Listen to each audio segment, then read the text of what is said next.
샬롬 삼국지 8권 13번째. 주상의 손부인은 돌아가시고 다시 얻으신 손부인은 동으로 불려가 버리신 뒤 아직 돌아오지 않고 계십니다.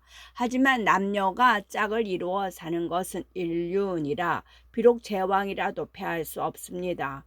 주상께서도 하루빨리 왕비를 맞으시어 궁안의 일을 맡기도록 하십시오. 그 말을 들은 한중왕도 은근히 마음이 움직였다. 서천 동처원의 형주까지 차지하고 나니 생긴 느긋함에서인지도 몰랐다. 마땅한 사람이 있는가? 오이에게 누이 하나가 있는데 아름다우면서도 어질다는 소문입니다. 일찍이 상을 보는 이에게 보였더니 장차 매우 귀하게 되리라고 말했다고 합니다. 전에 유원의 아들 유모에게로 시집갔지만 유모가 일찍 죽어 아직껏 홀몸으로 지내고 있습니다. 대왕께서 맞아들이시어 왕비로 세우도록 하십시오. 법정이 미리 살펴둔 듯 그렇게 대답했다. 한중왕이 문득 달갑잖은 얼굴로 고개를 저었다. 유모는 나와 같은 유시회다. 도리에 맞지 않은 듯하오. 그러자 법정이 옛일을 들추어 말했다. 혼인에 있어 그 가깝고 멈을 따진다면 진문공과 회영의 일보다 더할 게 무엇이겠습니까? 진문공이 진목공의 딸이자 자신에게는 조카 며느리가 되는 회영과 결혼한 일을 들고 나온 것이었다. 유언과는 성만 같을 뿐 촌수도 따지기 힘들 만큼 먼 피부치인데다 법정이 옛 왕실의 혼인까지 들먹이자 한중왕도 마침내는 오씨를 왕비로 맞아들이기로 했다. 오 부인은 뒷날 두 아들을 두게 되는데 마지가 유영이요 둘째가 유리이다. 왕비를 맞아 궁궐 안의 일을 맡기자 초계 왕실은 더욱 안정이 되었다. 동서양처는 백성들이 평안하고 나라는 넉넉한 데다 논밭의 곡식까지 풍년을 이루니 바야흐로 태평성대가 열리는 듯했다. 하루는 형주에서 사자가 달려와 알렸다. 동호에서 관공께 구원을 했으나 관공께서는 한마디로 물리치셨습니다. 그러자 그 말을 들은 공명이 걱정스러운 얼굴로 한중왕 유비에게 말했다. 그렇게 되었다면 형주가 위태롭습니다. 다른 사람을 보내 형주를 다스리게 하고 관공을 불러들이시는 게 좋겠습니다. 관공이 앞뒤로 적을 맞게 될 것을 내다본 공명의 말에 유비도 적이 걱정이 되었다. 누구를 대신 보낼까를 상의하고 있는데 관공이 싸움에 이겼다는 정갈이 잇따라 들어왔다. 한 싸움에 양양을 빼앗았으며 번성이 떨어지는 것도 아침 저녁이라는 시기였다. 걱정하고 있는데 오히려 이겼다는 전갈이 꼬리를 이으니 유비도 어리둥절했다. 그런데 다시 관응이 와서 알렸다. 아버님께서는 조조가 보내 7갈래의 대군을 접으셨을 뿐만이 아니라 우금을 사로잡고 방덕을 목패셨습니다. 실로 놀라울 만한 소식이었다. 그러나 놀랄 일은 거기서 그치지 않았다. 다음날 다시 관공에게서 사자가 와 알렸다. 관공께서는 장강을 따라 봉화대를 세워 동호의 갑작스런 공격에 대비하고 계십니다. 또 반준을 다시 뽑아 보내 형주를 한층 엄히 지키게 하셨습니다. 공명과 유비의 걱정을 모두 앞질러 방비하고 있는 셈이었다. 이에 유비도 비로소 마음을 놓았다. 그러던 어느 날이었다. 하루는 유비가 공연히 몸이 뒤틀리고 살이 떨려 앉아도 서도 편치 않았다. 뿐만 아니었다. 밤이 되어도 잠을 이룰 수가 없어 촛불을 밝혀두고 책으로 어지러운 마음을 달래고 있었다. 그러다가 문득 정신이 희미해져 책상에 엎드려 있는데 갑자기 한 줄기 찬바람이 불며 촛불이 꺼질 듯 깜빡였다. 유비가 놀라 고개를 들어보니 등불 아래 어떤 사람이 서 있었다. 너는 누구기에 이 깊은 밤에 내 방으로 들어왔느냐? 유비가 놀라 그렇게 물었으나 대답이 없었다. 그게 괜히 쩍어 몸을 일으킨 유비는 촛대 곁으로 가서 보았다. 관공이 얼른 촛대 그늘에 숨는 게 보였다. 더욱 개의쩍게 여긴 유비가 물었다. 아우는 그동안 별일 없었는가? 밤이 깊은데 이렇게 찾아온 걸 보니 반드시 그만한 까닭이 있을 것이다. 그대와 나는 형제인데 무엇 때문에 그렇게 비하는가? 그러자 광공이 울며 유비에게 빌었다. 형님, 부디 군사를 크게 일으키시어 이 아우의 한을 풀어주십시오. 그리고 다시 불어온 한 줄기 음습한 바람을 타고 어디론가 사라져버렸다. 유비가 놀라 깨어보니 한바탕 꿈이었다. 그런 유비의 귀에 삼경을 알리는 북소리가 들려왔다. 예사 꿈이 아니라고 느낀 유비는 곧 침전을 나가 사람을 불러 일렀다. 가서 군사를 모셔오너라. 부름을 받은 공명이 자다 말고 유비에게로 달려왔다. 유비는 공명에게서 꿈에 본 걸 자세히 알려주고 그 뜻을 풀어보게 했다. 주상께서 너무 깊이 관공을 생각하시다 보니 그런 꿈을 꾸시게 된 것입니다. 허황된 꿈을 가지고 뭘 그리 걱정하십니까? 공명이 당치 않다는 듯 유비의 말을 받았다. 아니요. 꿈이라도 이건 너무 괴이적 소이다. 거기다가 낮 동안도 자꾸 몸이 뒤틀리고 살이 떨려 아무래도 진정할 수가 없었소. 유비가 그렇게 말하며 걱정하는 빛을 거두지 못했으나 공명은 거듭 좋은 말로 꿈을 풀이해 유비를 달랬다. 유비가 겨우 진정하는 모습을 보고 물러난 공명이 중문 밖에 이르렀을 때였다. 허정이 거기서 기다리다가 공명을 보고 말했다. 군사의 부중으로 한 가지 기밀을 말씀드리러 갔다가 군사께서 입궁하셨단 말을 듣고 여기서 기다리는 중이었습니다. 기밀이라니 무슨 기밀이 날이 새기 전에 내게 알려야 할 그런 것이 있소? 공명이 그렇게 물었다. 큰일 났습니다. 내가 들으니 동우의 여몽이 형주를 들이쳐 빼앗고 관공께서는 이미 해를 당하셨다고 합니다. 먼저 승상께 몰래 알리고 의논하려고 이렇게 달려온 것입니다. 그제서야 공명도 가만히 한숨을 내쉬며 허정의 말을 받았다. 실은 나도 관공이 이미 죽음을 당한 걸 알고 있었소. 어젯밤 전상을 보니 장성 하나가 형초 땅 쪽으로 떨어지더구려. 그러나 주상께서 지나치게 상심하실까봐 아직도 감히 말씀드리지 못했소. 여기서 잠깐 살펴보고 싶은 것은 관공의 죽음에 대한 공명의 태도다. 삼국지 전면을 통해 보이는 공명의 귀신 같은 통찰력이 딱 한 곳 힘을 못 쓰는 데가 형주와 관공의 운명에 관한 쪽이었다. 공명 정도의 헤아림이라면 관공이 당분간은 움직이지 않고 오하는 굳은 결속을 유지해야 되리라는 것쯤은 알 수 있었을 것이다. 그런데도 공명은 오히려 조조가 서천을 넘보게 하지 않기 위해서란 명목으로 관운장에게 먼저 조조를 치게 했다. 만약 그게 전략상 어쩔 수 없는 것이었다면 공명은 당연히 관공의 등 뒤를 지켜주어야 했다. 오와 적극적인 화친 정책을 취할 수 없으면 서천의 군사라도 내보내어야 하지 않겠는가. 하지만 공명은 그 어느 쪽도 애쓸 흔적이 없었다. 유봉과 맹달이 관공의 곤경을 외면한 것도 단순히 그들의 사감 때문이었던 것 같지는 않다. 유봉에게는 그런대로 관공의 공경을 외면할 구실이라도 있지만 맹달은 그런 게 없는데도 오히려 앞장서 관공을 구하는 데 반대하고 있다. 그들이 지키고 있던 상용은 형주와 가장 가까운 곳으로 공명이 만약 형주와 서천을 묶어 전하 동일에 기반으로 삼으려 했다면 바로 그 두 곳을 묶는 고리 역할을 해야 하는 땅이었다.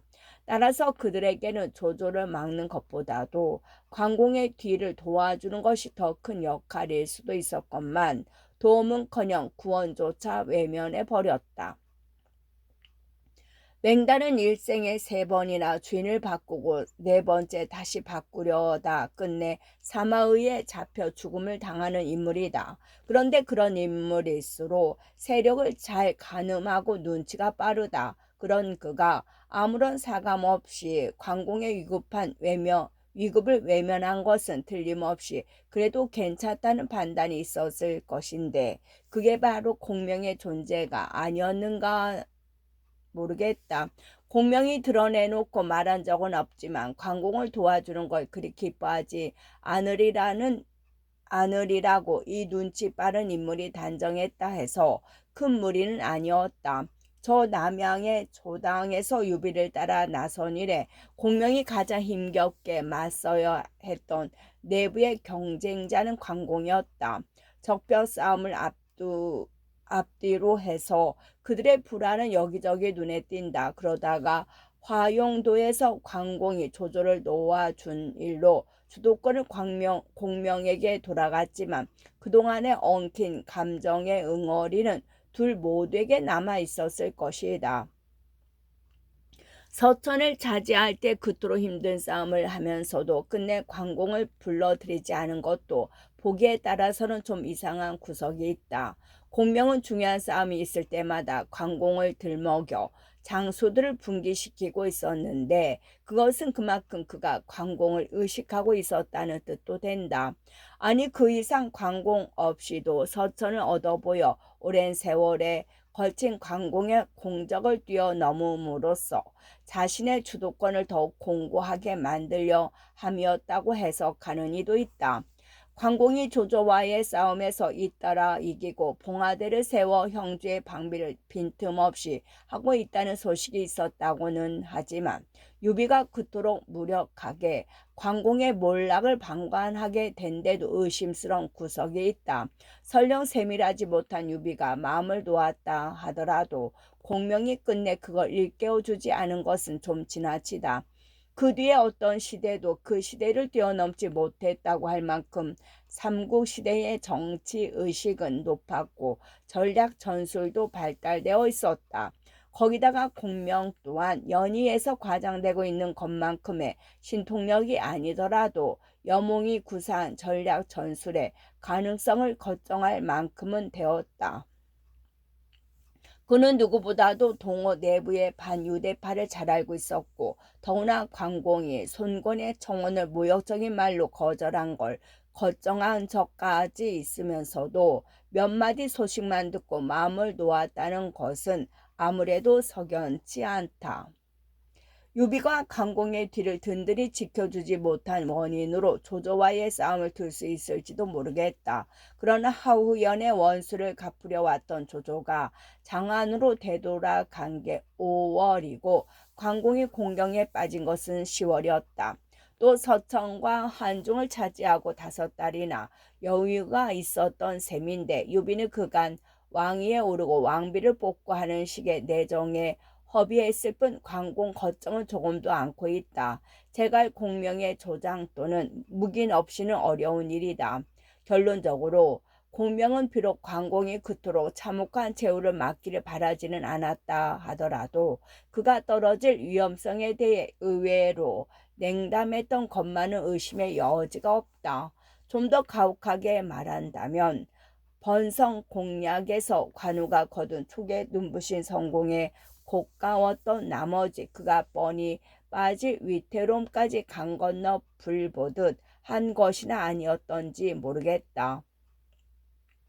그러나 관공이 그렇게 험악한 끝장을 보자 공명도 당황했음에 틀림이 없다. 이제 와서 알리자니 자신이 불찰이 낯없고 그렇다고 숨기자니 그것도 안 될 일이었다.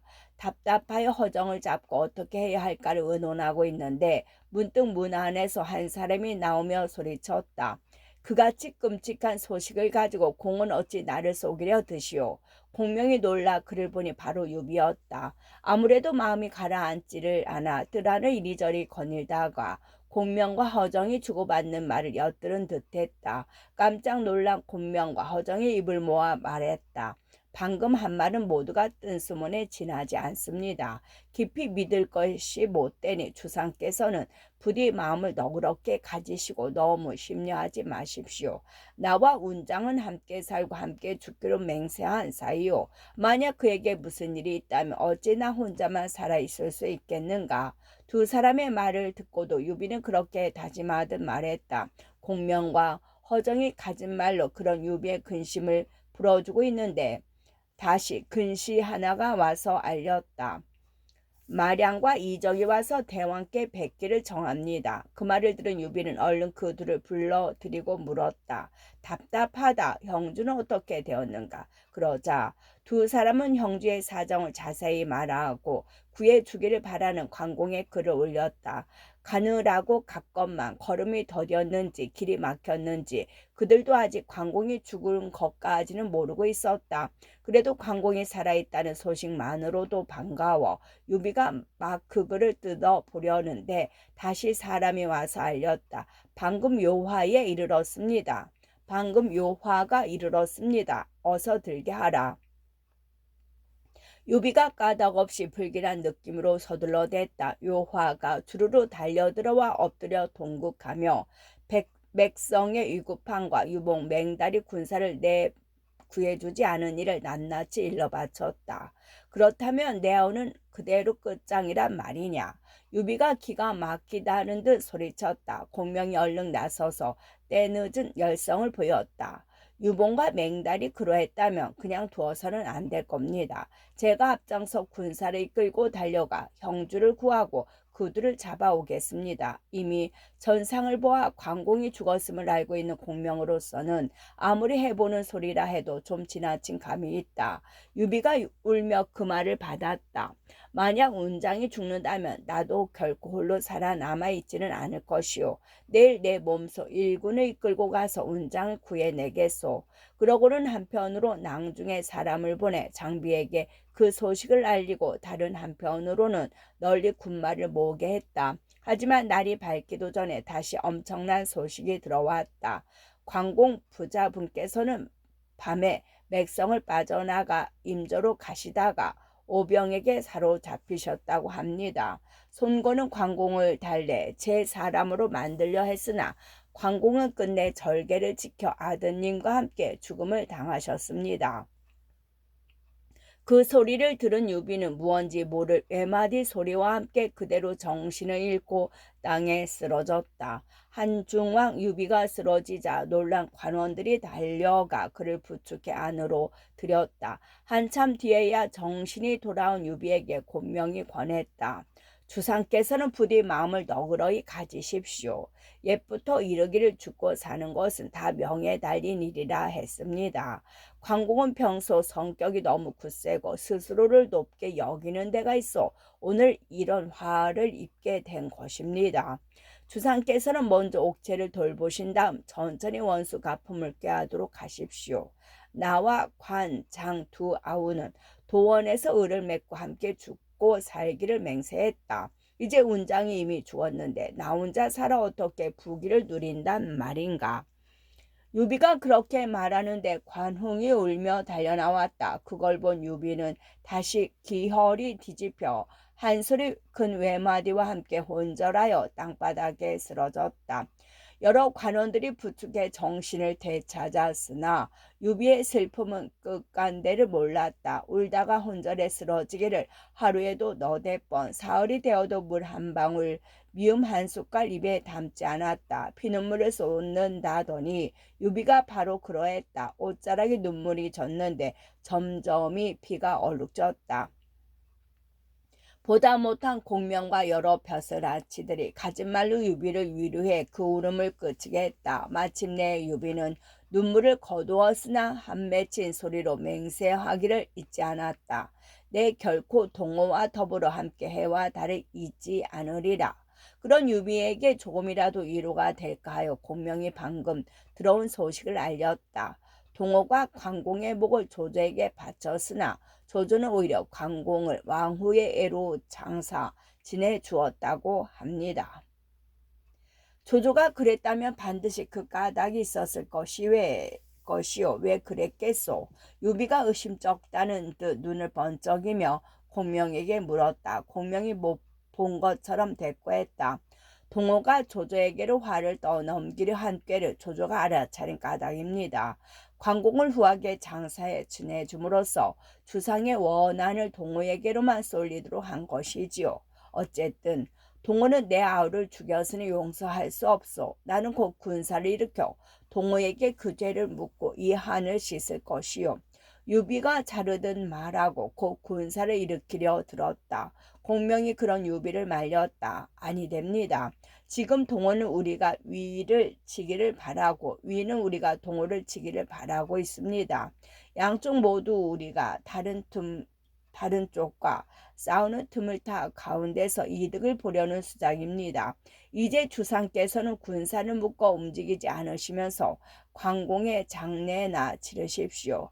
그러다가 동호와 위가 싸우기를 기다려 움직이시면 광공의 원수 가품은 물론 뜻하시는 바를 모두 이루실 수 있을 겁니다.